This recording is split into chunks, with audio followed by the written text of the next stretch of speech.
അവളുടെ കണ്ണുകളിലെ ദേഷ്യം കണ്ടപ്പോൾ അവൻ്റെ മനസ്സിൽ എന്തെന്നില്ലാത്തൊരു സംശയം ഉടലെടുക്കാൻ തുടങ്ങി. എന്താ ഇവൾ ഇങ്ങനെ പെരുമാറുന്നത്? ഇവൾക്ക് എന്നെ കല്യാണം കഴിക്കാൻ ഒട്ടും താല്പര്യമില്ലായിരുന്നു എന്ന ചിന്ത പോലും അവന് താങ്ങാൻ കഴിയുന്നതിലും അപ്പുറമായിരുന്നു. പ്രാർത്ഥന എന്നവൻ ദീനമായി വിളിക്കുന്നത് കേട്ട് മര്യാദ കാണിക്കണം എന്ന് പ്രാർത്ഥന ഉറക്കെ വിളിച്ചു പറഞ്ഞു. അവളുടെ ഈ പെരുമാറ്റം കണ്ടപ്പോൾ അവന് കടുത്ത ദേഷ്യം വന്നു. നിനക്കെന്താ ഭ്രാന്തി പിടിച്ചോ? എന്തിനാ ഇപ്പോൾ ഇങ്ങനെ പെരുമാറുന്നത് എന്നവൻ വളരെ ഗൗരവത്തോടെ ചോദിച്ചു. അതിനവൾ മറുപടി നൽകി. ഓ, അപ്പോൾ ഞാൻ ഇങ്ങനെ പെരുമാറാൻ പാടില്ലേ? പിന്നെ ഞാൻ എങ്ങനെയാ പെരുമാറേണ്ടത്? നിങ്ങൾ എന്നെ ഇഷ്ടപ്പെട്ടു എന്ന് പറഞ്ഞ ഉടനെ അയ്യോ അത് എൻ്റെ വലിയ ഭാഗ്യം എന്ന് കരുതി ഞാൻ തുള്ളിച്ചാടണമെന്നായിരുന്നു. നീ എന്നെ കല്യാണം കഴിച്ചില്ലെങ്കിൽ നിന്റെ ചേച്ചിയുടെ കല്യാണം മുടങ്ങും എന്ന് നിങ്ങൾ എന്നെ ഭീഷണിപ്പെടുത്തിയത് കൊണ്ടല്ലേ പേടിച്ച് ഞാൻ നിങ്ങളുടെ കൈ കൊണ്ട് ഈ താലി കെട്ടിയത്. എനിക്കൊട്ടും താല്പര്യമില്ലെങ്കിൽ കൂടി നിങ്ങളോടൊപ്പം ഈ നരകത്തിലേക്ക് വരാൻ ഞാൻ തയ്യാറായില്ലേ? പിന്നെന്താ ഇനി ഞാൻ നിങ്ങളോട് എങ്ങനെയാ പെരുമാറേണ്ടത്? മറ്റുള്ളവരുടെ ഇഷ്ടങ്ങൾക്കോ അവരുടെ മനസ്സിലെ വികാരങ്ങൾക്കോ യാതൊരു വിലയും കൊടുക്കാത്ത നിങ്ങളെപ്പോലെ വിഡ്ഢിയോട് എങ്ങനെയാണ് മാന്യമായി സംസാരിക്കേണ്ടതെന്ന് എനിക്കറിയില്ല. ഇപ്പോൾ നിങ്ങൾക്ക് എന്താ വേണ്ടത്? താലി കെട്ടി എന്നെ ഭാര്യയാക്കിയ സ്ഥിതിക്ക് ഇപ്പോൾ എൻ്റെ ശരീരത്തെ കൂടി സ്വന്തമാക്കണം, അത്രയല്ലേ ഉള്ളൂ അല്ലേ? എനിക്കിഷ്ടമുണ്ടെങ്കിലും ഇല്ലെങ്കിലും ഞാൻ വന്ന് നിന്റെ കൂടെ കിടക്കണം, അത്രയല്ലേ ഉള്ളൂ? അവൾ അവൻ്റെ മുഖത്തേക്ക് നോക്കി ദേഷ്യത്തോടെ നേരെ ചോദിച്ചു. അവൾ കൈകൾ കെട്ടിപ്പിടിച്ചുകൊണ്ട് നിൽക്കുകയാണ്. അവൻ ഒന്നും മിണ്ടാതെ 2 മിനിറ്റോളം അവളെ തന്നെ സൂക്ഷിച്ചു നോക്കി. ഒരൊറ്റ വാക്കുപോലും സംസാരിച്ചില്ല. അവളും ഒട്ടും വിട്ടുകൊടുക്കാതെ ദേഷ്യത്തോടെയും വാശിയോടെയും അവനെ തന്നെ നോക്കി നിന്നു. നീ ഇപ്പോൾ എന്താ ചെയ്യാൻ പോകുന്നത്? ഞാനൊന്ന് കാണട്ടെ എന്നൊരു ഭാവം ആ നോട്ടത്തിലുണ്ടായിരുന്നു. അവൻ അക്ഷമയോടെ ഒരു ദീർഘശ്വാസം എടുത്തുവിട്ടു. എന്നിട്ട് ഗുഡ് നൈറ്റ് എന്ന് മാത്രം പറഞ്ഞ് നേരെ ബെഡിൽ കയറി അങ്ങോട്ട് തിരിഞ്ഞു കിടന്നു. അവൻ എന്തെങ്കിലും പറയും, അല്ലെങ്കിൽ എന്തെങ്കിലും ചെയ്യും, എങ്ങനെയെങ്കിലും തന്നെ സ്വന്തമാക്കാൻ നോക്കും എന്നൊക്കെ വിചാരിച്ച നമ്മുടെ പെൺകുട്ടിക്ക് അതോടെ വലിയ നിരാശയായി. ഇതെന്താ ഇങ്ങനെയൊരു മനുഷ്യൻ? ഇത്രയൊക്കെ വലിപ്പിച്ചു കെട്ടി സംസാരിച്ചിട്ടും പുള്ളിക്കാരനൊരു കുലുക്കവുമില്ലല്ലോ എന്നവൾ ആലോചിച്ചു. ഇപ്പോൾ നീ എൻ്റെ ഭാര്യയാണ്, നിന്റെ മേൽ എനിക്ക് അവകാശമുണ്ട്, ഞാൻ എന്തും ചെയ്യും എന്ന് പറഞ്ഞ് തൻ്റെ മേൽ കുതിര കയറാൻ വരുമെന്ന് പേടിച്ച് ചാവുകയായിരുന്നു അവൾ. പക്ഷെ മൂപ്പര് വന്ന് കിടന്നല്ലോ, ഇതെന്താ അപ്പോൾ ഇത് എന്ന് 2 മിനിറ്റ് ആലോചിച്ച ശേഷം അവൾ തൻ്റെ ചിന്തകൾ തന്നെ സ്വയം ശപിക്കാൻ തുടങ്ങി. എടി പണ്ടാരം, അവൻ നിന്നെ ഒന്നും ചെയ്യാതെ മിണ്ടാതെ പോയി കിടന്നതിൽ സന്തോഷിക്കുകയല്ലേ വേണ്ടത്? അതിന് പകരം അവൻ എന്തുകൊണ്ട് എന്നെ ഒന്നും വന്ന് പിടിച്ചില്ല എന്നാലോചിച്ച് വിഷമിക്കാൻ നിനക്കെന്താ വട്ടാണോ? ആലോചിച്ചത് മതി, പോയി കിടക്കാൻ നോക്ക്. ഇങ്ങനെ സ്വയം വിചാരിച്ച് കിടക്കാനായി തിരിഞ്ഞ അവൾക്ക് ബെഡിലിതാ അവൻ മുന്നിൽ വന്ന് നിൽക്കുന്നു. ഇവൻ ഇങ്ങനെ കട്ടിൽ കിടന്നാൽ ഞാൻ എവിടെ കിടക്കും? എനിക്കാണെങ്കിൽ നിലത്ത് കിടന്ന് ഒട്ടും ശീലവുമില്ല. ഈ മുറിയാണെങ്കിൽ ചെറുതുമാണ്, ഒരു സോഫ പോലുമില്ല. ഇനിയിപ്പോൾ എന്തു ചെയ്യും എന്നാലോചിച്ച് നിന്നപ്പോഴാണ് അവൻ്റെ അടുത്ത് കുറച്ച് സ്ഥലമുള്ളത് അവൾ ശ്രദ്ധിച്ചത്. ഇവിടെ കിടന്നാൽ വല്ല പ്രശ്നവും ഉണ്ടാകുമോ എന്ന് 2 മിനിറ്റ് ആലോചിച്ച ശേഷം ഇനിയിപ്പോൾ എന്തിനാ വെറുതെ റിസ്ക് എടുക്കുന്നത്, എങ്ങനെയെങ്കിലും നിലത്ത് തന്നെ അഡ്ജസ്റ്റ് ചെയ്യാം എന്ന് കരുതി അവൾ ഒരു തലയണെടുത്ത് നിലത്തിട്ട് അവിടെ കിടന്നു. ഒരു 10 മിനിറ്റ് കഴിഞ്ഞപ്പോൾ അവൻ കണ്ണു തുറന്ന് നോക്കിയപ്പോൾ കട്ടിൽ അവളെ കണ്ടില്ല. അവൻ എഴുന്നേറ്റിരുന്ന് മുറിയിലാകെ നോക്കിയപ്പോഴാണ് നിലത്ത് കിടക്കുന്ന അവളെ കണ്ടത്.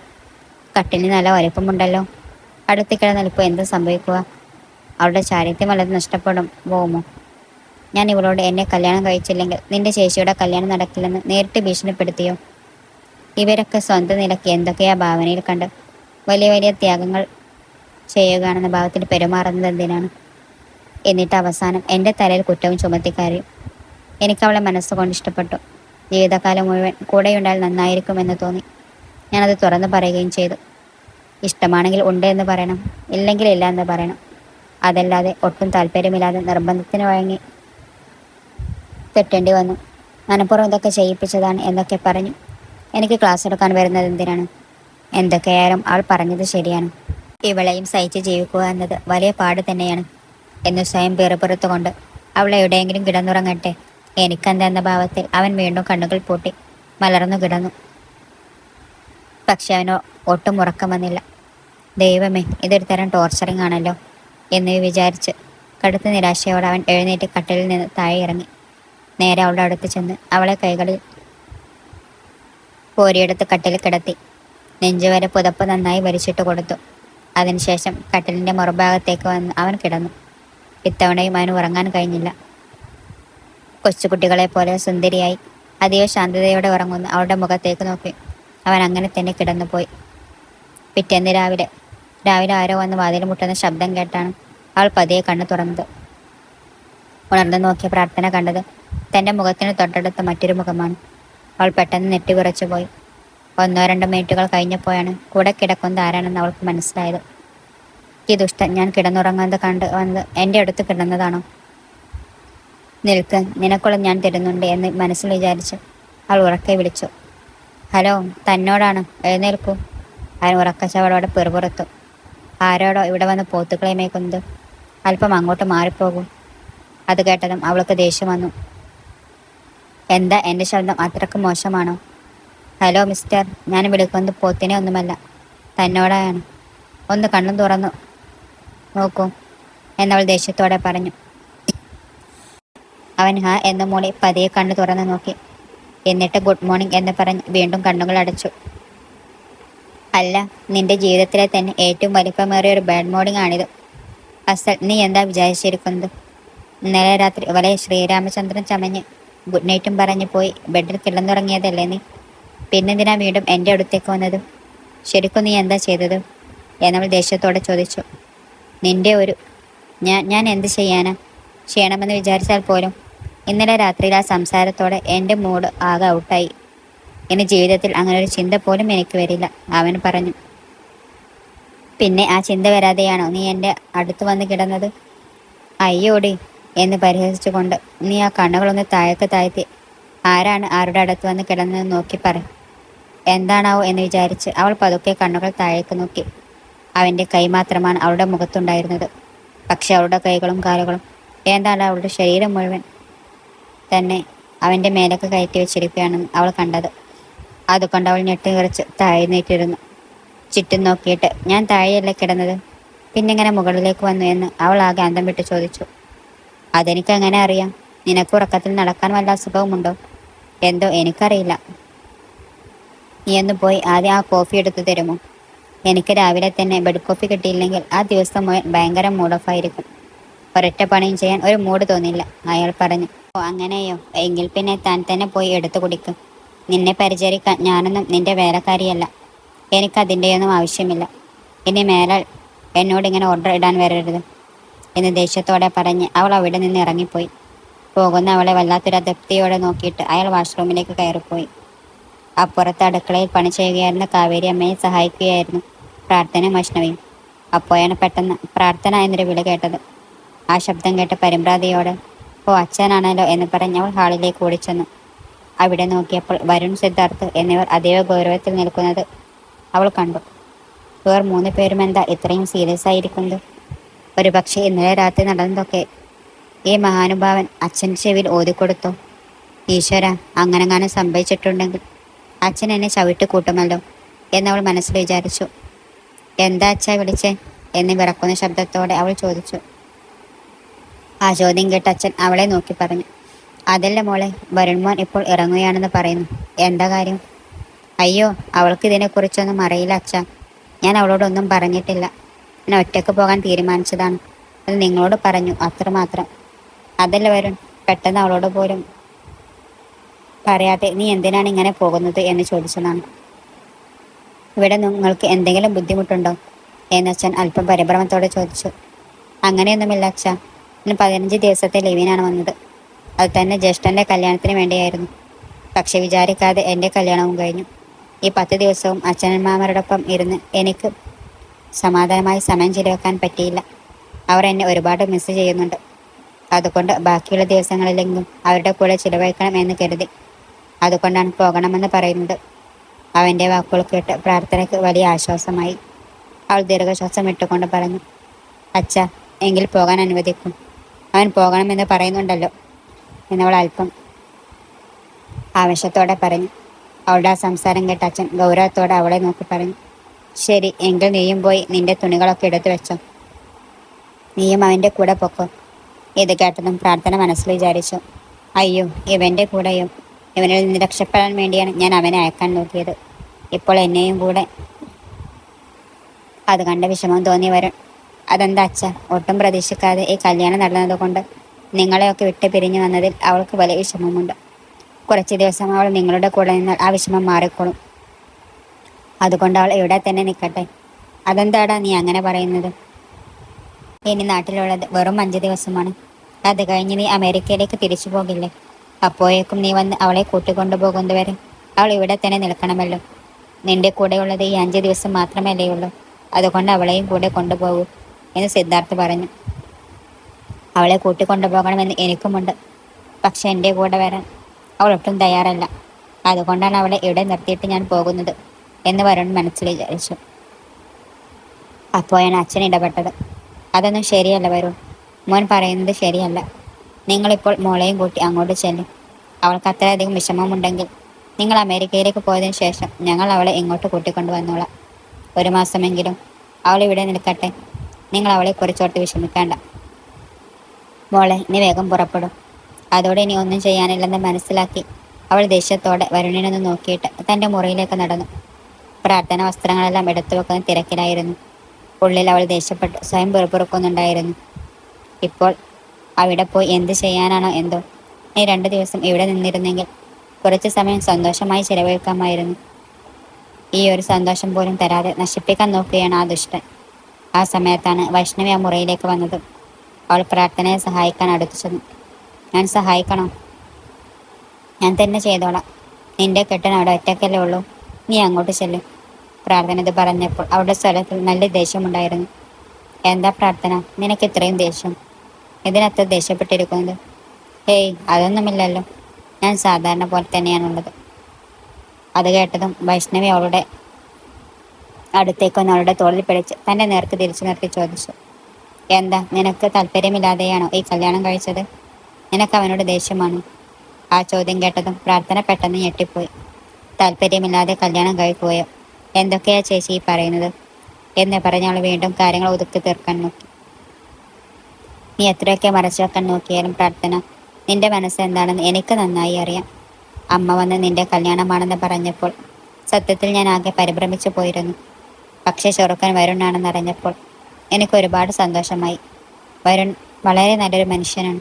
മറ്റുള്ളവരെ സഹായിക്കുക എന്നതല്ലാതെ ആരുടെയും മനസ്സ് വേദനിപ്പിക്കാൻ അവനറിയില്ല. നീ കല്യാണത്തിന് സമ്മതിച്ചില്ലെങ്കിലും എൻ്റെ കല്യാണം നടക്കും. അത് വേറെ കാര്യം. പക്ഷേ നീ കൂടി പൂർണ്ണ മനസ്സോടെ സമ്മതിച്ചാലേ എൻ്റെ വിവാഹം ശരിയായ രീതിയിൽ നടക്കും. അവരുടെ ചെറിയ മകൻ നിങ്ങളുടെ ചെറിയ മകളെ തരുമോ എന്ന് അവർ അല്ലാതെ നിങ്ങളുടെ ചെറിയ മകളെ കൊണ്ട് ഞങ്ങളുടെ മകനെ കല്യാണം കഴിപ്പിച്ചില്ലെങ്കിൽ വലിയ മകളുടെ കല്യാണം നടക്കത്തില്ല എന്നവർ ഒരു സമ്മതനം വെച്ചിട്ടില്ല. ഒരു പക്ഷേ നീ അപ്പോൾ തന്നെ എനിക്ക് താല്പര്യമില്ല എന്ന് പറഞ്ഞിരുന്നെങ്കിൽ നിന്റെ കല്യാണം മാത്രമേ മുടങ്ങുമായിരുന്നുള്ളൂ. അല്ലാതെ എൻ്റെ കല്യാണം മുടങ്ങില്ലായിരുന്നു. അതുകൊണ്ട് അവരെ തെറ്റിദ്ധരിക്കരുത്. തെറ്റിദ്ധരിച്ച് അവരിൽ നിന്ന് അകന്നു പോകരുത്. നിന്റെ ചേച്ചി എപ്പോഴും നിന്റെ നല്ലതിന് വേണ്ടിയേ ചിന്തിക്കും എന്ന് നീ കരുതുന്നുണ്ടെങ്കിൽ ദേഷ്യമൊക്കെ മാറ്റിവെച്ച് അവനെ നിന്റെ ഭർത്താവായി അംഗീകരിക്കാൻ നോക്കും. അങ്ങനെ നോക്കിയാൽ അവൻ്റെ നന്മ എന്താണെന്ന് നിനക്ക് മനസ്സിലാവും. വൈഷ്ണവി പറഞ്ഞ ഈ വാക്കുകൾ കേട്ട് പ്രാർത്ഥന ആലോചനയിലാണ്ടു. 1/2 മണിക്കൂറിന് ശേഷം അവരിരുവരും കാറിൽ പോവുകയായിരുന്നു. അവൻ വണ്ടി ഓടിച്ചു കൊണ്ടിരിക്കുമ്പോൾ അവൻ്റെ തൊട്ടടുത്ത് ഇരുന്നവൾ ഇതേ കാര്യങ്ങൾ തന്നെ ചിന്തിച്ചു കൊണ്ടിരിക്കുകയായിരുന്നു. അപ്പോഴാണ് അവൻ അവളോട് സോറി എന്ന് പറഞ്ഞത്. ആ വാക്ക് കേട്ട് ഞെട്ടിപ്പോയ അവൾ അവൻ്റെ നേരെ തിരിഞ്ഞ് എന്തിനാണ് സോറി പറയുന്നത് എന്ന് ചോദിച്ചു. നിന്റെ സമ്മതമില്ലാതെ നിന്നെ കല്യാണം കഴിച്ചതിനും. പക്ഷെ ഈ കാര്യം എനിക്ക് അപ്പോൾ അറിയില്ലായിരുന്നു. അറിഞ്ഞിരുന്നെങ്കിൽ അബദ്ധത്തിൽ പോലും ഈ കല്യാണം നടക്കില്ലായിരുന്നു. ഇപ്പോൾ നടന്നത് മാറ്റാൻ നമുക്ക് കഴിയില്ലല്ലോ. അതുകൊണ്ട് നമുക്ക് ഇതിനൊരു പരിഹാരം കണ്ടെത്താം. എന്താണ് പരിഹാരം എന്ന് അവൾ ചോദിച്ചു. വേറെന്താ, ഡിവോഴ്സ് എന്നത് തന്നെ. അവൾ അവൻ്റെ മുഖത്തേക്ക് നോക്കിക്കൊണ്ട് ചോദിച്ചു. വിവാഹമോചനം നേടുന്നതും പിരിഞ്ഞു പോകുന്നതുമൊക്കെ ഇത്ര എളുപ്പമുള്ള കാര്യമാണോ? അതിനവൻ മറുപടി നൽകി. എന്നെ സംബന്ധിച്ചിടത്തോളം അത് എത്ര എളുപ്പമുള്ള കാര്യമല്ല. കാരണം ഞാൻ നിന്നെ ഒരുപാട് സ്നേഹിക്കുന്നുണ്ട്. ആദ്യമായി കണ്ടപ്പോൾ തന്നെ എനിക്ക് നിന്നെ അത്രയേറെ ഇഷ്ടപ്പെട്ടതാണ്. അന്ന് നീ ആരാണെന്ന് പോലും എനിക്കറിയില്ലായിരുന്നു. ആദ്യമായാണ് ഞാനൊരു പെൺകുട്ടിയെ എത്രയധികം ഇഷ്ടപ്പെടുന്നത്. ആ പെൺകുട്ടി എൻ്റെ ജീവിതത്തിലേക്ക് വന്നപ്പോൾ ഞാൻ ഒരുപാട് സന്തോഷിച്ചു. പക്ഷേ അതേ പെൺകുട്ടി ഇപ്പോൾ എൻ്റെ ജീവിതത്തിൽ നിന്ന് ഒഴിഞ്ഞു പോവുകയാണെന്നറിയുമ്പോൾ അനുഭവപ്പെടുന്ന ആ വേദന അത് എത്രത്തോളം ഉണ്ടെന്ന് എനിക്ക് പറയാൻ കഴിയില്ല. എങ്കിലും എൻ്റെ ജീവനോടുള്ളത്തോളം കാലം ആ സ്നേഹം എൻ്റെ മനസ്സിൽ തന്നെ ഉണ്ടാകും. അങ്ങനെ കരുതി നിന്നെ എൻ്റെ കൂടെ തന്നെ നിർത്താൻ നിബന്ധിക്കാനുള്ള ധൈര്യമൊന്നും എനിക്കില്ല. നമ്മൾ ഒരാളെ സ്നേഹിക്കുമ്പോൾ അവരിൽ നിന്നും ഒന്നും തിരിച്ചു പ്രതീക്ഷിക്കരുതെന്ന് ആളുകൾ പറയാറുണ്ട്. പക്ഷെ ഞാൻ പ്രതീക്ഷിക്കുന്നുണ്ട്. ഞാൻ സ്നേഹിക്കുന്ന വ്യക്തിയിൽ നിന്ന് തിരിച്ച് സ്നേഹം മാത്രമാണ് ഞാൻ ആഗ്രഹിക്കുന്നത്. ആ സ്നേഹം എനിക്ക് ലഭിക്കില്ലെന്നും പകരം ഉറപ്പാണ് കിട്ടുന്നതെന്നും അറിഞ്ഞാൽ എൻ്റെ സ്നേഹം ഞാൻ എൻ്റെ മനസ്സിൽ തന്നെ കുഴിച്ചു മൂടും. അല്ലാതെ അതൊരിക്കലും നിന്റെ അടുക്കിലേക്ക് വരാൻ ഞാൻ അനുവദിക്കില്ല. അതുകൊണ്ട് നീ ഇതിനെക്കുറിച്ചോർത്ത് ഒട്ടും പരിഭ്രാന്തരാകുന്നില്ല. എങ്ങനെയെങ്കിലും അടുത്ത 5 ദിവസത്തിനുള്ളിൽ ഞാൻ അമേരിക്കയിലേക്ക് പോകും. ഇനി നിയമപരമായ വേർപിരിയലിനെക്കുറിച്ച് നമുക്ക് പിന്നീട് ആലോചിക്കാം. സാധിക്കുകയാണെങ്കിൽ അവിടെ നിന്ന് തന്നെ ഡൈവോഴ്സ് ആകാനുള്ള ഏർപ്പാടുകൾ എന്തെങ്കിലും ഞാൻ ചെയ്യാമെന്ന് വരുൺ പറഞ്ഞു. അവൾ ദേഷ്യത്തോടെ അയാളെ നോക്കിക്കൊണ്ട് ചോദിച്ചു. നിങ്ങൾ തീരുമാനങ്ങളൊക്കെ വളരെ എളുപ്പത്തിലാണ് എടുക്കുന്നതല്ലേ? അയാൾക്കൊന്നും മനസ്സിലാകാതെ എന്താ എന്ന് ചോദിച്ചു. അവൾ അയാളിൽ നിന്നും നോട്ടം മാറ്റി. ഒന്നുമില്ല എന്ന് പറഞ്ഞു. അങ്ങനെ അവർ വീട്ടിലെത്തി. വീട്ടിലുള്ളവരൊക്കെ സംസാരിച്ച ശേഷം അവൾ ഗസ്റ്റ് റൂമിലേക്ക് നടന്നു. അത് കണ്ട് അമ്മ അവളോട് പറഞ്ഞു. ഇപ്പോഴും ആ റൂമിലേക്കാണ് മോളെ പോകുന്നത്? മുകളിലുള്ള നിന്റെ ഭർത്താവിൻ്റെ റൂമിലേക്ക് പോകും. ഇനി മുതൽ നിന്റെ മുറി അത് തന്നെയാണ്. അത് കേട്ടപ്പോൾ അവൾക്ക് ചെറിയൊരു ബുദ്ധിമുട്ട് തോന്നി. എങ്കിലും എന്തൊക്കെയോ ആലോചിച്ചുകൊണ്ട് മുകളിലേക്ക് കയറിപ്പോയ അവളുടെ കാൽ തെറ്റി അവൾ മുന്നോട്ട് ആഞ്ഞു വീണു. അമ്മേ എന്നവൾ നിലവിളിച്ചതും എല്ലാവരും ആ വശത്തേക്ക് നോക്കി. നിലത്തിരുന്ന് കാലിൽ പിടിച്ച് കരയുന്ന അവളെ കണ്ട് വരുൺ വേഗത്തിൽ അവളുടെ അടുത്തേക്ക് ഓടിച്ചെന്നു. എന്തു പറ്റിയെന്ന് ചോദിച്ചു. തൻ്റെ കാൽ ഉളുക്കിയതാണെന്ന് അവൾ പറഞ്ഞു. നോക്കി നടക്കണ്ടേ? കണ്ണ് തല്ലി വെച്ച് നടന്നാൽ ഇങ്ങനെയായിരിക്കുമെന്ന് സ്നേഹത്തോടെ വഴക്ക് പറഞ്ഞുകൊണ്ട് അയാൾ അവളെ കൈകളിൽ കോരിയെടുത്ത് താഴെ കൊണ്ടുവന്ന് അവിടെ ഉണ്ടായിരുന്ന സോഫയിലിരുത്തി. അവൾ വേദന കൊണ്ട് പുളയുകയായിരുന്നു. പെട്ടെന്ന് തന്നെ അമ്മ സ്പ്രേ എടുക്കാനായി ഓടി. റിലാക്സ്, ഒന്നും പറ്റിയിട്ടില്ല എന്നവളോട് പറഞ്ഞുകൊണ്ട് അവൻ താഴെയിരുന്ന് അവളുടെ കാൽ പിടിക്കാനാഞ്ഞു. അവൻ തൻ്റെ കാൽ തൊടാൻ വരുന്നത് കണ്ടു.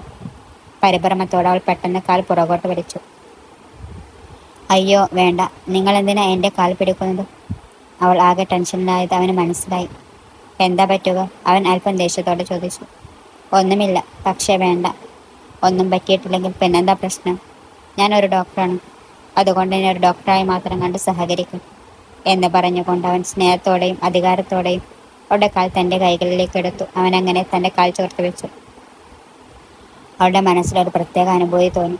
കൃത്യമായി എവിടെയാ വേദന എന്ന് ചോദിച്ചു കൊണ്ടവൻ അവളുടെ കാലിലെ ഞരമ്പുകളിൽ ഓരോന്നായി അമർത്തി നീക്കി. ഇവിടെയാണോ അതോ ഇവിടെയാണോ? അവൻ ചോദിച്ചു കൊണ്ടേയിരുന്നു. അല്ല അല്ല എന്നവൾ പറഞ്ഞുകൊണ്ടിരുന്നു. വേദനയുള്ള കൃത്യമായ ഭാഗത്ത് അവൻ തൊട്ടതും അമ്മ എന്നവൾ ഉറക്കെ നിലവിളിച്ചു. ആ, ഇവിടെ തന്നെ, അവൾ പറഞ്ഞു. ഓക്കെ ഓക്കെ, റിലാക്സ് എന്ന് പറഞ്ഞുകൊണ്ട് അവൻ അവളുടെ കണ്ണുകളിലേക്ക് നേരെ നോക്കി. നിന്റെ കണ്ണുകൾ എന്താ ഇത്രയും വലുതായിരിക്കുന്നത്? ഈ കണ്ണുകൾ വെച്ച് നീ ആരെ വേണമെങ്കിലും വീഴ്ത്തുമല്ലോ. അവൻ്റെ വാക്കുകൾ കേട്ടതും അവളുടെ ശ്രദ്ധ മാറി. എന്താന്ന് അവൾ അന്തം വിട്ട് ചോദിച്ചു കൊണ്ടിരുന്ന ആ നിമിഷത്തിൽ തന്നെ അവനവളുടെ കാൽ പെട്ടെന്ന് തിരിച്ചു. പെട്ടെന്നുണ്ടായ ഞെട്ടൽ അവൾ അമ്മയെന്ന് ഉറക്കെ നിലവിളിച്ചു പോയി. വേദന കൊണ്ട് അവളുടെ കണ്ണുകൾ വീണ്ടും നിറഞ്ഞു തുളുമ്പി. അത് കണ്ടതും വരുണിൻ്റെ കണ്ണുകളും വിറയണിഞ്ഞു.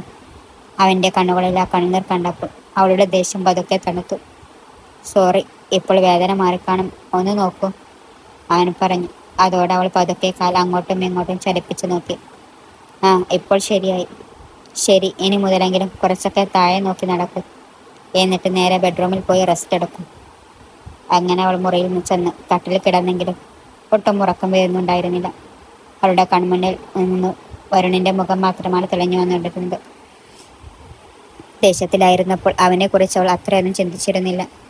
എന്നാൽ ഇപ്പോൾ ആ ദേഷ്യമൊക്കെ മാറി അവനെക്കുറിച്ച് ആലോചിച്ചപ്പോൾ അവൻ തൻ്റെ മനസ്സിന് എത്രമാത്രം ഇണങ്ങിയ ആളാണെന്ന് അവൾക്ക് തോന്നി. ആദ്യമായി കണ്ട നിമിഷത്തിൽ തന്നെ ഒരു ഹീറോയെ പോലെയാണ് എനിക്ക് തോന്നിയത്. ഇവനെ സ്വന്തമാക്കുന്നവർ എത്ര ഭാഗ്യവതികളായിരിക്കും എന്ന് ഞാൻ കരുതിയിട്ടുള്ളതാണ്. അങ്ങനെയുള്ള ആ ഭാഗ്യം എനിക്ക് കൈവന്നിട്ടും ഞാൻ എന്തിനാണ് ഒരു ഭ്രാന്തിയെപ്പോലെ അവനെ എന്നിൽ നിന്നും അകറ്റി നിർത്തുന്നത് എന്നാൽ മനസ്സിൽ വിചാരിച്ചു കൊണ്ടിരിക്കുകയായിരുന്നു. അപ്പോഴാണ് ആ മുറിയുടെ വാതിൽ തുറന്നു വന്നത്. അതോടെ അവൾ പെട്ടെന്ന് കണ്ണു ചെമ്മി ഉറക്കം നമിച്ചു കിടന്നു. മുറിയിലേക്ക് വന്നവർ അവിടെയെല്ലാം നടന്ന് എന്താ തിരയുകയായിരുന്നു. അത് ശ്രദ്ധിച്ച അവൾ മെല്ലെ എഴുന്നേറ്റ് കട്ടിൽ കിടന്നുകൊണ്ട് എന്തെങ്കിലും വേണമെന്ന് ചോദിച്ചു. അയ്യോ, ഞാൻ നിന്റെ ഉറക്കം കളഞ്ഞു. അങ്ങനെയൊന്നുമില്ല, ഞാൻ ഉറങ്ങിയിട്ടൊന്നുമില്ലായിരുന്നു. ചുമ്മാ കണ്ണ് അടച്ചു കിടന്നതേയുള്ളൂ. ഓ അതാണോ? എങ്കിൽ വാ, നമുക്ക് താഴേക്ക് പോകാം, ലഞ്ച് കഴിക്കാം. ഏയ്, എനിക്കിപ്പോൾ വിശപ്പില്ല എന്നായിരുന്നു അവളുടെ മറുപടി. നീ വന്നാൽ ഒരുമിച്ച് കഴിക്കാമെന്ന് കരുതി അവരെല്ലാം കാത്തിരിക്കുകയാണ്. അതെയോ? എങ്കിൽ വാ പോകാം. എനിക്ക് വേണ്ടി അവരെന്തിനാ വെറുതെ കാത്തിരിക്കുന്നത്? എന്ന് പറഞ്ഞുകൊണ്ട് അവൾ വന്ന് അവൻ്റെ കൈകളിൽ വളരെ സ്നേഹത്തോടെയും സ്വാതന്ത്ര്യത്തോടെയും പിടിച്ചു. അതുകൊണ്ട് അവൻ അത്ഭുതത്തോടെ അവളെ നോക്കി. എന്താ ഇങ്ങനെ നോക്കുന്നത്? അവനവളുടെ കൈകളിൽ നിന്ന് തൻ്റെ കൈ പതിയെ വിടുവിച്ചുകൊണ്ട്, ഏയ് ഒന്നുമില്ല, നീ പോയിക്കോ, ഞാൻ ദാ വിടുന്നു എന്ന് പറഞ്ഞ് വീണ്ടും എന്തോ തിരയാൻ തുടങ്ങി. സ്നേഹത്തോടെ കൈപിടിച്ചപ്പോൾ കൂടെ വരാതെ ഇതെന്താ ഇങ്ങനെയൊക്കെ തട്ടിമാറ്റി പോകുന്നത്? ശരി, ഈ തിരയുന്ന സാധനം അത്രക്ക് പ്രധാനപ്പെട്ടതാണെങ്കിൽ എന്നോട് പറയാമായിരുന്നല്ലോ, ഞാനും കൂടി സഹായിക്കുമായിരുന്നില്ലേ എന്നിൽ മനസ്സിൽ വിചാരിച്ച് അവൾ ചുണ്ടിപ്പിണക്കി താഴേക്ക് നടന്നു. താഴെ എത്തിയവളെ കണ്ടതും രാമു വിളിച്ചു, ഭക്ഷണം കഴിക്കാമോ? അതെ, എൻ്റെ മോനില്ലാതെ ഞങ്ങൾ മാത്രം എങ്ങനെയാ ഭക്ഷണം കഴിക്കുക എന്ന് അമ്മ ചെറുപുഞ്ചിരിയോടെ പറഞ്ഞുകൊണ്ടിരിക്കുമ്പോൾ തന്നെ വരുൺ അങ്ങോട്ടേക്ക് നടന്നു വന്നു. അതോടെ എല്ലാവരും ഡൈനിങ് ടേബിളിനടുത്തേക്ക് നീങ്ങി. ഭക്ഷണം കഴിക്കുന്നതിനിടയിൽ അവർ ഇടയ്ക്കിടെ തൻ്റെ അരികിലിരിക്കുന്ന വരുണിനെ തന്നെ നോക്കിക്കൊണ്ടിരുന്നു. ഭക്ഷണം കഴിക്കുമ്പോൾ മാത്രമല്ല, അന്നത്തെ ദിവസം മുഴുവൻ അവളുടെ ചിന്തയും ശ്രദ്ധയും അവരിൽ മാത്രമായിരുന്നു. അവൻ്റെ സംസാര രീതിയും എല്ലാവരോടും വളരെ തമാശ ഇടപഴകുന്ന ആ സ്വഭാവവുമെല്ലാം അവൾ അവനിലേക്ക് വല്ലാതെ ആകർഷിച്ചു കൊണ്ടിരിക്കുകയായിരുന്നു. അന്ന് രാത്രി ഡിന്നർ കഴിഞ്ഞ് വരുൺ ഫോണും എടുത്ത് ടെറസിലേക്ക് പോയി. കല്യാണം കഴിഞ്ഞ് ഭാര്യയെ ബെഡ്റൂമിലിരുത്തി നീ മുകളിൽ പോയി എന്താണ് ചെയ്യാൻ പോകുന്നത് എന്ന് മനസ്സിൽ വിചാരിച്ച് അവൾ റൂമിലേക്ക് നടന്നു. ഒരു തവണ അവൾ കണ്ണാടിയിൽ സ്വന്തം മുഖമൊന്ന് നോക്കി. എണ്ണമയമുള്ള മുഖം കണ്ടപ്പോൾ അവൾക്ക് ഭയങ്കര മടുപ്പ് തോന്നി. അതുകൊണ്ട് നേരെ വാഷ്റൂമിൽ പോയി നന്നായി ഫ്രഷായി കുളിച്ചു വന്ന് നെഞ്ഞു വരെ ടവൽ ചുറ്റിപ്പിടിച്ച് തൻ്റെ ബാഗ് തുറന്ന് ഏത് ഡ്രസ്സ് ഇടാമെന്ന് ആലോചിച്ചു നിൽക്കുകയായിരുന്നു. അപ്പോഴാണ് അവൻ ഡോർ തുറന്ന് അകത്തേക്ക് വന്നത്. ഫോണിൽ നോക്കിക്കൊണ്ട് അകത്തേക്ക് വന്നവൻ അവൾ അങ്ങനെ ടവൽ മാത്രം ചുറ്റി നിൽക്കുന്നത് കണ്ട് ഒരു നിമിഷം സ്പന്ദനായിപ്പോയി. അവനവിടെ എന്താണ് സംഭവിക്കുന്നതെന്ന് മനസ്സിലായില്ല. അവളും കൈകൾ നെഞ്ചിന് കുറുക്കെ വെച്ച് ജാളിതയോടെ തല താഴ്ത്തി അങ്ങനെ തന്നെ നിന്നു. ഒരു 2 മിനിറ്റിന് ശേഷം അത് ശ്രദ്ധിച്ചവൻ ഓ സോറി എന്ന് പറഞ്ഞുകൊണ്ട് പുറത്തേക്ക് പോകാൻ തുടങ്ങി. അത് കണ്ടവൾ അവനെ പെട്ടെന്ന് വിളിച്ചു, വരുൺ, 1 മിനിറ്റ്. അവൻ പിന്നിലേക്ക് തിരിഞ്ഞു നോക്കാതെ തന്നെ ചോദിച്ചു, എന്താ? ഇവരുള്ള ഡ്രസ്സുകളിൽ എനിക്ക് ഏതാണ് നന്നായി ചേരുക എന്നൊന്ന് പറയാമോ? ഏത് ഡ്രസ്സ് ഇടണമെന്ന് എനിക്കൊരു പിടിയും കിട്ടുന്നില്ല. ആ വാക്ക് കേട്ടതും നിനക്ക് ഏതാണ് കംഫർട്ടബിൾ എന്ന് വെച്ചാൽ അത് ഇട്ടോളൂ, അതിന് എന്നോട് ചോദിക്കുന്നത് എന്തിന്? അതും പറഞ്ഞവൻ അവിടെ നിന്ന് ഇറങ്ങിപ്പോയി. അവൻ പോയ വഴിയിലേക്ക് ദേഷ്യത്തോടെ നോക്കി അവൾ മനസ്സിൽ വിചാരിച്ചു, ഞാൻ ഈ അവസ്ഥയിലായിരുന്നിട്ട് കൂടി നിന്നെ പുറകിൽ നിന്ന് വിളിച്ചെന്നുണ്ടെങ്കിൽ അതിനർത്ഥം എന്താണെന്ന് നിനക്ക് മനസ്സിലാകില്ലടാ. അവൾ അവിടെയുള്ള വസ്ത്രങ്ങളിലേക്കൊന്ന് നോക്കി അതിൽ നിന്ന് ഡ്രസ്സ് എടുത്ത് ധരിച്ചു. അതിനുശേഷം തൻ്റെ ബാഗൊക്കെ വൃത്തിയായി ഒതുക്കി വെച്ചിട്ട് പുറത്തേക്ക് പോയി. വാതിൽ തുറന്നു നിനക്കകത്തേക്ക് വരാം എന്ന് പറഞ്ഞു. പുറത്തു തന്നെ നിന്നിരുന്ന അവൻ ആ വിളിക്കേട്ട് മുറിക്കുള്ളിലേക്ക് വന്നു. അവനൊന്നും മിണ്ടാതെ ബെഡിനടുത്തേക്ക് നടന്നു. അവിടെയുണ്ടായിരുന്ന തലയിണയെടുത്ത് സോഫയിലേക്ക് വന്നു കിടന്നു. സങ്കടത്തോടെ അവനെ തന്നെ നോക്കിക്കൊണ്ട് അവൾ അവിടെ നിന്നു. രാവിലെ മുതൽ അയാൾ തന്നെ ഒട്ടും ശ്രദ്ധിക്കാതെ അവഗണിക്കുന്നത് അവൾ കാണുന്നുണ്ടായിരുന്നു. അതവൾക്ക് ഒട്ടും ഇഷ്ടപ്പെടുന്നുണ്ടായിരുന്നില്ല. ഇപ്പോഴും അവൻ അങ്ങനെ പെരുമാറിയപ്പോൾ അവൾക്ക് വല്ലാത്ത വിഷമം തോന്നി. അവൻ എന്നോട് സംസാരിച്ചില്ലെങ്കിൽ ഞാൻ മാത്രം എന്തിനാ പോയി സംസാരിക്കുന്നത്? എത്ര ദേഷ്യമുണ്ടെങ്കിലും എനിക്കൊരു ചെറിയ പോറൽ പോലും ഏറ്റാൽ താങ്ങാൻ പറ്റാത്ത ആളാണ് അവൻ. അങ്ങനെയുള്ള സ്നേഹം ഞാൻ മാത്രം എന്തിനാ വേണ്ടെന്ന് വെക്കുന്നത്?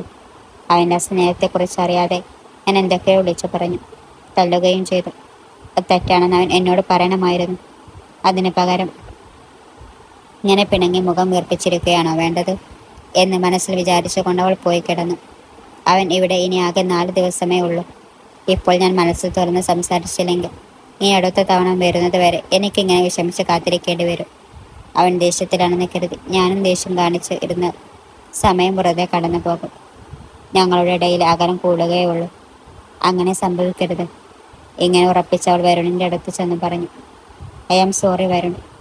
എന്തിനാ ഇപ്പോൾ സോറി പറയുന്നത് എന്ന് വരുൺ ചോദിച്ചു. ഇന്നലെ രാത്രി ഞാൻ നിന്നോട് അങ്ങനെ പെരുമാറിയതിൽ ഒരു തെറ്റായ ധാരണയുടെ പുറത്ത് നിന്നെ ഒരുപാട് കുറ്റപ്പെടുത്തി സംസാരിച്ചു. എനിക്കിപ്പോൾ ഭയങ്കര കുറ്റബോധം തോന്നുന്നുണ്ട്. അത് നിനക്ക് തെറ്റായി തോന്നിയതിൽ കുഴപ്പമില്ല. നീ ചെയ്തത് സ്വാഭാവികമാണ്. എങ്കിലും ഞാൻ ചെയ്തതും തെറ്റാണ്. നിന്റെ ഇഷ്ടം എന്താണെന്ന് പോലും ചോദിച്ചറിയാതെ ഞാൻ അങ്ങനെ ഒരു മാരേജ് പ്രപ്പോസൽ വെക്കാൻ പാടില്ലായിരുന്നു. നീ അത് മുന്നോട്ട് വെച്ചാൽ പോലും ഞാൻ അതിനെക്കുറിച്ച് ചിന്തിക്കേണ്ടതായിരുന്നു. വെറുതെ. വരുൺ തുടർന്നു. ശരി, ഇപ്പോൾ സംഭവിച്ചതിനെക്കുറിച്ചോർത്ത് ഇതിൽ ആരുടെ ഭാഗത്താണ് തെറ്റിയെന്ന് പറഞ്ഞ് നമ്മൾ തർക്കിച്ചിട്ട് കാര്യമില്ലല്ലോ. നീ പോയി കിടന്നുറങ്ങിക്കും. എന്തായാലും പ്രശ്നത്തിന് പരിഹാരമായില്ലേ. അങ്ങനെ മുന്നോട്ട് പോയാൽ മതി. ആർക്കും ഒരു ബുദ്ധിമുട്ടും ഉണ്ടാവില്ല. വരുൺ അങ്ങനെ പറഞ്ഞപ്പോൾ അവളുടെ മനസ്സ് സങ്കടം കൊണ്ടൊന്ന് വിങ്ങി. അവൻ സാധാരണ പോലെയാണ് സംസാരിക്കുന്നതെങ്കിലും ആ വാക്കുകൾ എന്തൊരു അകൽച്ചയോ അപരിചിതത്വമോ ഉള്ളതുപോലെ അവൾക്ക് തോന്നി. ശരിക്കും 4 ദിവസം കഴിഞ്ഞാൽ ഇവിടുന്ന് പോവുകയാണോ? അതെ, അതിലിപ്പോ കള്ളം പറയാൻ എന്തിരിക്കുന്നു? എല്ലാവർക്കും അറിയാവുന്ന കാര്യമല്ലേ, അവൻ പറഞ്ഞു. എന്നിട്ട് എപ്പോഴാ തിരിച്ചു വരിക? അവൾ വീണ്ടും ചോദിച്ചു. ഇനി തിരിച്ചു വരാൻ ഉദ്ദേശമില്ല. ആ വാക്ക് കേട്ടതും അവൾക്ക് ആ ഉള്ളിൽ എന്തോ ഒരു ഭയം തോന്നി. എന്നെയും കൂടി കൂടി കൊണ്ടുപോയിക്കൂടെ? അതോടെ അവൻ സോഫയിൽ നിന്ന് എഴുന്നേറ്റിരുന്നു അവളോട് നേരിട്ട് ചോദിച്ചു. അല്ല, ശരിക്കും എന്താ നിന്റെ പ്രശ്നം? ഏയ് ഒന്നുമില്ല. ഒന്നുമെങ്കില്ലെങ്കിൽ പിന്നെ പോയി കിടന്നുറങ്ങിക്കൂടെ? എന്തിനാ ഇങ്ങനെ ചോദ്യങ്ങൾ ചോദിച്ച് എന്നെ വിലയിരുത്തുന്നത്? അവൻ ദേഷ്യത്തോടെ അവളെ നോക്കി ചോദിച്ചു. സോറി എന്ന് പറഞ്ഞ് ബെഡിനടുത്തേക്ക് നടന്നുവെങ്കിലും അവളുടെ കാലുകൾ മുന്നോട്ട് നീങ്ങിയില്ല. പെട്ടെന്ന് അവൾ തിരികെ ഓടി വന്നു അവൻ്റെ മുന്നിൽ മുട്ടുകുത്തിയിരുന്ന് അവനെ കെട്ടിപ്പിടിച്ചു. അവൻ ഒരു നിമിഷം ഞെട്ടിപ്പോയി. I am sorry. എനിക്കെന്തോ ഭ്രാന്ത് പിടിച്ചതായിരുന്നു. വെറുതെ ദേഷ്യം വന്നതാ. ഞാൻ ചിന്തിക്കാതെ പെട്ടെന്നുണ്ടായ ദേഷ്യത്തിൽ ചെയ്തതാണ്. അല്ലാതെ നീ എന്നെ വിട്ടു പിരിയുന്നതും ഡിവോഴ്സ് ആകുന്നതും ഒന്നും താങ്ങാൻ എനിക്ക് കഴിയില്ല വരും. പ്ലീസ് എന്നെയും നിന്റെ കൂടെ കൊണ്ടുപോകൂ എന്നവൾ കണ്ണീരോടെ പറഞ്ഞു. അവൾ അങ്ങനെ പെട്ടെന്ന് വന്ന് കെട്ടിപ്പിടിച്ചപ്പോൾ അവൻ്റെ മനസ്സിനും എന്തൊരു സമാധാനവും ആശ്വാസവും തോന്നി. പെട്ടെന്ന് ഇതെന്താ പറ്റിയത്? അവൻ അവളെ തന്നിൽ നിന്ന് അല്പം മാറ്റി നിർത്തി അവളുടെ മുഖം കൈകളിൽ കോരിയെടുത്തു. ആണോ എന്ന മട്ടിൽ കണ്ണുകൾ കൊണ്ട് ചോദിച്ചു. ആ സന്തോഷം മനസ്സിൽ ഒതുങ്ങാനാവാതെ അവൻ എഴുന്നേറ്റ് നേരെ ബാൽക്കണിയിലേക്ക് നടന്നു. പുറത്തെ പ്രകൃതി ഭംഗി ആസ്വദിച്ചുകൊണ്ട് അവൻ ആ സന്തോഷത്തിൽ മതിമറന്നു നിന്നു. അത് കണ്ടവൾ മെല്ലെ ചിരിച്ചുകൊണ്ട് പുറകിലൂടെ വന്നവനെ കെട്ടിപ്പിടിച്ചു. ഞാൻ അടിച്ചതിന് എന്നോട് ദേഷ്യമുണ്ടോ? അവനവളുടെ കൈപിടിച്ച് മുന്നിലേക്ക് നിർത്തി അവളുടെ നെറ്റിയിൽ ഉമ്മവെച്ചു. ഇല്ലടി. കല്യാണം കഴിഞ്ഞാൽ ഏത് ഭർത്താക്കന്മാരും ഭാര്യമാരുടെ കയ്യിൽ നിന്ന് തല്ല് വാങ്ങാത്തത് എന്നവൻ പറഞ്ഞപ്പോൾ ഞാൻ വിശ്വസിച്ചില്ല. പക്ഷെ അത് സത്യമാണെന്ന് ഇപ്പോൾ എനിക്ക് ബോധ്യമായി, അവൻ തുടർന്നു. അവൾ ചെറുപ്പിണക്കത്തോടെ അവനെ നോക്കി നിന്നു. അവൻ അവളുടെ മുഖം കൈകളിലെടുത്ത് അവളുടെ ചുവന്ന ചുണ്ടുകൾ തൻ്റെ തള്ളവിരൽ കൊണ്ട് തൊട്ടുകൊണ്ടു. "കൻ ഐ കിസ് യു" എന്നനുവാദം ചോദിച്ചു. അവൾ അവൻ്റെ കയ്യിൽ ചെറുതായി അടിച്ചുകൊണ്ട്. നാണമില്ലല്ലോടാ നിനക്ക്? സ്വന്തം ഭാര്യയോട് ആരെങ്കിലും അനുവാദം ചോദിക്കുമോ എന്ന് പറഞ്ഞു. ആ വാക്കുകൾ കേട്ടതും പിന്നൊട്ടും കാത്തു നിൽക്കാതെ അവനവളുടെ ചുണ്ടുകളിലേക്ക് തന്നെ ചുണ്ടുകൾ നിർത്തി. നീണ്ടുപോയ ചുംബനത്തിൻ്റെ മധുര മനസ്സ് മുഴുവൻ നിറഞ്ഞു. അവളുടെ ശരീരം മുഴുവൻ ഒരു പ്രത്യേക തരം തരിപ്പും ചൂടും കൊണ്ട് നിറഞ്ഞുപോയി. അവൻ അവളെ കൈകളിൽ കോരിയെടുത്ത് മുറിയിലേക്ക് കൊണ്ടുപോയി കട്ടിലിൽ കിടത്തി അവിടെ അരികിലേക്ക് ചേർന്നു. പരസ്പരം ഒന്നാകാൻ കൊതിച്ച ശരീരങ്ങൾ തമ്മിൽ പ്രണയത്തിൻ്റെ ഒരു യുദ്ധം തന്നെ നടന്നു. ആ രാത്രി അവരുടെ മനസ്സിൽ ഒരിക്കലും മയക്കാനാവാത്ത ഒരു മധുരമുള്ള രാത്രിയായി അവശേഷിച്ചു. അതിനുശേഷമുള്ള 4 ദിവസങ്ങൾ എങ്ങനെ കടന്നുപോയെന്ന് അവർക്ക് രണ്ടുപേർക്കും മനസ്സിലായില്ല. അവൻ അമേരിക്കയിലേക്ക് അയച്ച് അവൾക്ക് ഇവിടെ ഒറ്റക്ക് കഴിയേണ്ടി വന്നപ്പോൾ പറഞ്ഞറിയിക്കാനാവാത്തൊരു സങ്കടം അവളെ വേട്ടയാടി. അവനും സങ്കടമുണ്ടായിരുന്നെങ്കിലും സാഹചര്യങ്ങൾ കൊണ്ട് അവളെ വിട്ടുപോകേണ്ടി വന്നു. എന്നാൽ കൂടുതൽ ദിവസങ്ങൾ അവൻ അങ്ങനെ ദൂരെ കഴിയാൻ സാധിച്ചില്ല. ഇതിനിടയിൽ അവർ ഫോണിലും വീഡിയോ കോളിലും എപ്പോഴും സംസാരിക്കുന്നുണ്ടായിരുന്നുവെങ്കിലും പരസ്പരം അടുത്തിരിക്കുന്ന ആ ഒരു ഫീലിംഗ് അവർക്ക് കിട്ടുന്നുണ്ടായിരുന്നില്ല. അവളെ പിരിഞ്ഞിരിക്കാൻ കഴിയില്ലെന്ന് മനസ്സിലാക്കിയ തന്നെ അവൻ അവൾക്കായി വിസയും പാസ്പോർട്ടും റെഡിയാക്കി അവളെയും തൻ്റെ അടുത്തേക്ക് വരുത്തിച്ചു. ജീവിതത്തിൽ ഇന്നേവരെ ആരുടെയും തുണയില്ലാതെ അടുത്തുള്ളൊരു ടൗണിൽ പോലും പോയിട്ടില്ലാത്ത പെൺകുട്ടി തൻ്റെ ഭർത്താവിനായി കടൽ കടന്ന് അന്യദേശത്തേക്ക് യാത്ര തിരിച്ചു. ഇപ്പോൾ അവനോടൊപ്പം തൻ്റെ തികച്ചും പുതിയൊരു ജീവിതം തുടങ്ങി. അവൾ വളരെ സന്തോഷത്തോടെയും സമാധാനത്തോടെയും ജീവിക്കുകയാണ്.